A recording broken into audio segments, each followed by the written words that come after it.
चौक पर पीटीआई के कारकुनों के खिलाफ पुलिस, एफसी और रेंजर्स का मुश्तरका ऑपरेशन। खैबर प्लाजा से कलसूम अस्पताल के दरमियान जबरदस्त शेलिंग, झड़पें, कारकुनान का पथराव। तहरीक इंसाफ के मरकजी कंटेनर को आग लग गई। पीटीआई के 450 के करीब कारकुन गिरफ्तार। ब्लू एरिया खाली करा लिया गया। सिक्योरिटी जराये का कहना है ब्लू एरिया में अब कोई ऑपरेशन नहीं हो रहा। बुशरा बीबी और अली अमीन गंडापुर ब्लू एरिया से चले गए। सिक्योरिटी जराये के मुताबिक बुशरा बीबी और अली अमीन गंडापुर कहां हैं, इस बारे में कुछ नहीं कहा जा सकता। राना सनाउल्लाह कहते हैं बुशरा बीबी और गंडापुर की गिरफ्तारी की तस्दीक नहीं कर सकता। तर्जुमान तहरीक इंसाफ का कहना है बुशरा बीबी, अली अमीन गंडापुर, अलीमा खान, उज़मा खान डी चौक के करीब जिन्ना एवेन्यू पर मौजूद हैं। हसास इमारतों, वजीर आजम ऑफिस, ऐवान सदर, वजीर आजम हाउस के बाहर भी फौजी दस्ते तैनात।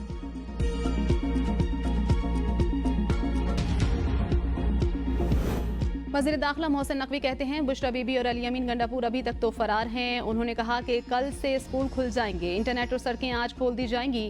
डी चौक में मीडिया से गुफ्तगू करते हुए कहा पीटीआई से कहता हूं बस कर दें, कब तक ऐसा करेंगे।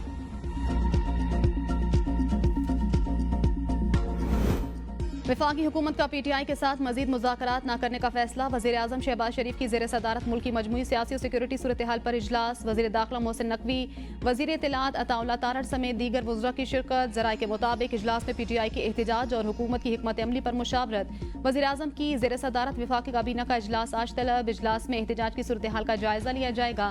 वफाकी वज़ीर दाखिला और सेक्रेटरी दाखिला ब्रीफिंग देंगे। पीटीआई मुजाहिरीन से निमटने के लिए अहम फैसले मुतवक्किल।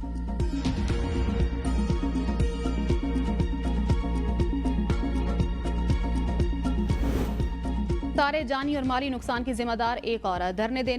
धरने वालों से मुज़ाकरात किसी सूरत नहीं होंगे। वज़ीर दाखिला मोहसिन नकवी की मीडिया से गुफ्तगू, कहा कोशिश है इलाका भी खाली कराएं और नुकसान ना हो। पीटीआई में फसाद की जड़ सिर्फ एक खुफिया हाथ जो सब पर भारी, बाकी सारी जमात जीरो। पीटीआई वालों से हर तरह बातचीत की कोशिश की, इनका एजेंडा कुछ और है। सिर्फ मुतालबात होते तो ऐसा ना करते। तहरीक इंसाफ के साथ संगजानी जाने का फैसला, मगर खुफिया लीडरशिप फैसला कर रही है खुफिया हाथ पार्टी को टेक ओवर कर लेगा। ये देखते रह जाएंगे। हुकूमत किसी सूरत जानी नुकसान नहीं चाहती। पुलिस एहलकार नहीं, मुजाहिरीन शेलिंग कर रहे हैं। खैबर पख्तूनख्वा हुकूमत ने मुजाहिरीन को शेल फराहम किए। 4500 का एक शेल आता है, इतने ज्यादा शेल कहां से आए। पुलिस को फ्री हैंड दे दिया, जिस तरह चाहे मुजाहिरीन से निपटें। जो आए हुए हैं उनके बैकग्राउंड हमने चेक करवा लिए। वजीर दाखिला का डी चौक का दौरा, पुलिस और रेंजर्स एहलकारों से मुलाकात। आंसू गैस से मुतासर हो गए मोहसिन नकवी, अपने चेहरे पर पानी के छींटे मारते रहे और गीले रुमाल से मुंह साफ करते रहे।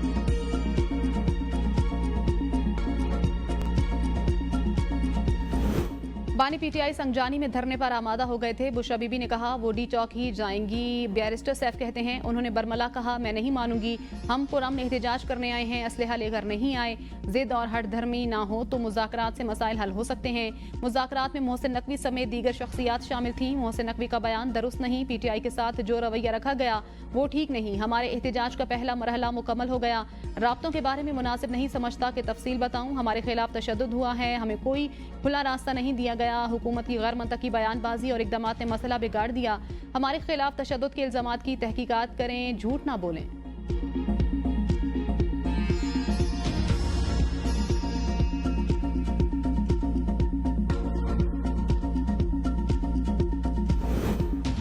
शरपसंद अफराद ने रेंजर्स एहलकारों पर हमला किया। अताउल्लाह तारड़ कहते हैं मुजाहिरीन के पास इतना खतरनाक असलहा कहां से आया। निकाब पोश अफराद ने शरपसंदी की कोशिश की, ये दहशतगर्द हैं, इनसे किसी किस्म की कोई बात नहीं होगी। दहशतगर्दों ने विफाक पर हमला करने की कोशिश की, किसी को रेड जोन में जाने की इजाजत नहीं। दहशतगर्दों से किसी किस्म की रियायत नहीं बरती जाएगी। पीटीआई एहतजाज का मकसद हरदे वाहिद के लिए डील और एनआरओ लेना है।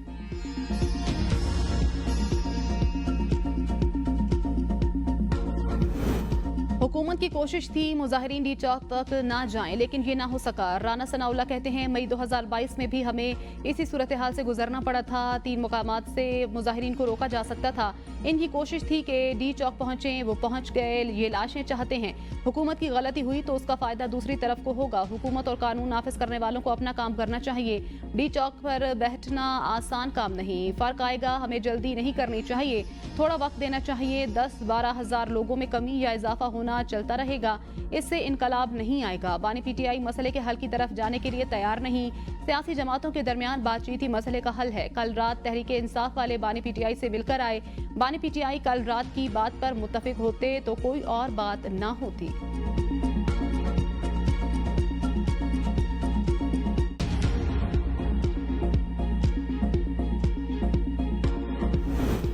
एहतजाज की आड़ में पुरतशद्दुद कार्रवाइयां, पुलिस और रेंजर्स एहलकार शहीद, मुतअद्दिद जख्मी। रेंजर्स के शहीद 3 एहलकारों की नमाज जनाजा चकलाला गैरिजन रावलपिंडी में अदा। ISPR के मुताबिक रेंजर्स एहलकार इस्लामाबाद में मुजाहरे के दौरान शहीद हुए। नमाज जनाजा में army chief general Syed Asim Munir, वजीर आजम, नायब वजीर आजम और वजीर दाखिला की भी शिरकत। वजीर इत्तलात अताउल्लाह तारड़ और आला फौजी और सिविल अफसरान की भी नमाज जनाजा में शिरकत। शहदा में नाइक मोहम्मद रमजान, सिपाही गुलफाम और सिपाही शाहनवाज शामिल। शहदा की तदफीन पूरे एजाज के साथ हवाई इलाकों में की जाएगी। शहबाज शरीफ ने कहा, पाकिस्तान मजीद किसी खून खराबे का मुतहम्मिल नहीं हो सकता। ऐसे पुरतशद्दुद वाक़यात काबिल मजम्मत। रेंजर्स के शहीद जवानों के लिए पूरी कौम दुआ गो। हमलों में पंजाब पुलिस के 2 एहलकार शहीद, तकरीबन 119 जख्मी।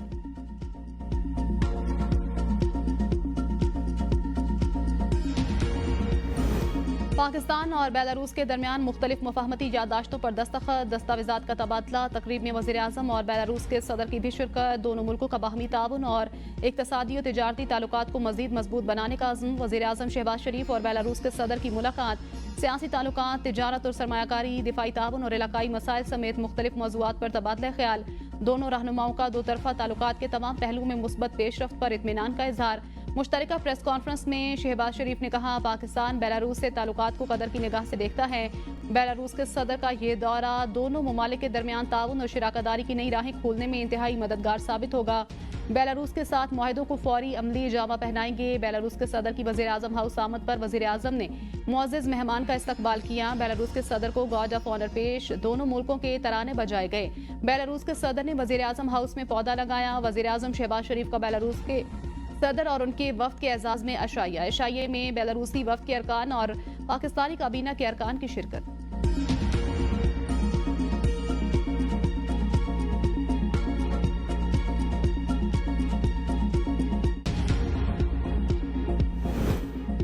बेलारूस के सदर और डेप्यूटी वज़ीर आज़म इसाक डार की मुलाकात। 2 तरफ़ा ताल्लुकात में मुस्बत पेशरफ्त पर इत्मीनान का इजहार। दोनों रहनुमाओं का बाहमी ताउन को मज़ीद मजबूत बनाने पर जोर।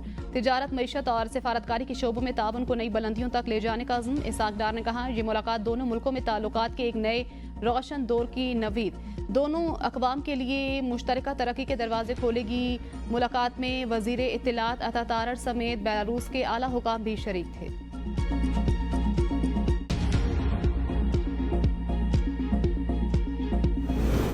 अडियाला जेल में बानी PTI के खिलाफ 28 सितंबर के एहतजाज। जो थाना न्यू टाउन में दर्ज मुकदमात की समाअत। दोनों मुकदमात में जिस्मानी रिमांड में मजीद 6 दिन की तौसी।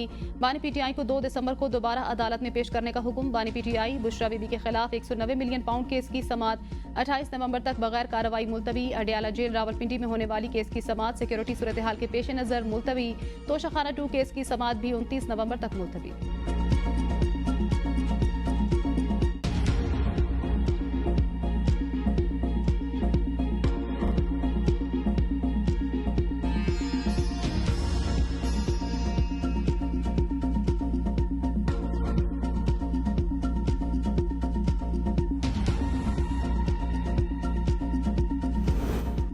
पहले बानी PTI की रिहाई, फिर मुज़ाकरात। डी चौक का मतलब डी चौक, जब तक बानी का हुक्म नहीं होगा वापस नहीं जाएंगे। वज़ीर आला खैबर पख्तूनख्वा का PTI कारकुनों से खिताब। कहा, हमें धरना देने दें, ये हमारा मुल्क है। इस मुल्क को आज़ाद कराने के लिए हमारे आबाओ अजदाद ने कुर्बानियाँ दी।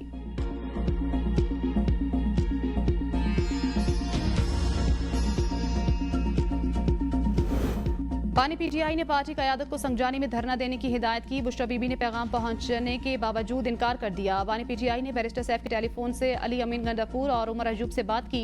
बानी PTI ने अली अमीन गंडापुर को डी चौक के बजाय संगजानी में धरना देने की हिदायत की। दोनों रहनुमाओं ने यही पैगाम बुशरा बीबी को पहुंचाया। बुशरा बीबी ने डी चौक में ही एहतजाज रिकॉर्ड करने का फैसला बरकरार रखा। बानी PTI और बैरिस्टर सैफ के दरमियान 2 रोज में 2 मुलाकातें। बानी PTI ने बैरिस्टर सैफ के मोबाइल फोन से वज़ीर आला खैबर पख्तूनख्वा अली अमीन गंडापुर से बातचीत की।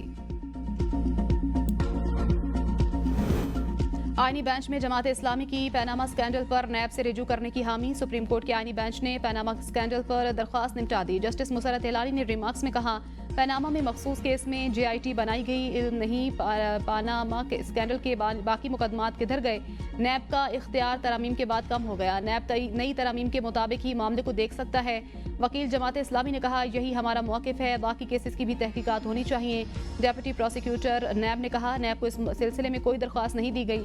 जस्टिस मंदुखैल ने रिमार्क्स दिए, नैब किसी मालूमात पर भी एक्शन ले सकता है। जमात इस्लामी की दरखास्त नैब के लिए इंफॉर्मेशन है, नैब से दाद रसी ना हो तो सुप्रीम कोर्ट की बजाय हाई कोर्ट जाएगा। जस्टिस अमीनुद्दीन खान ने कहा, किस केस में क्या हुआ अदालत का कंसर्न नहीं। आईनी बेंच का स्टूडेंट्स यूनियन बहाली की दरखास्त पर अटॉर्नी जनरल को नोटिस। गिलगित बल्तिस्तान आला अदलिया तकर्री केस की समाअत आइंदा हफ्ते तक मुलतवी।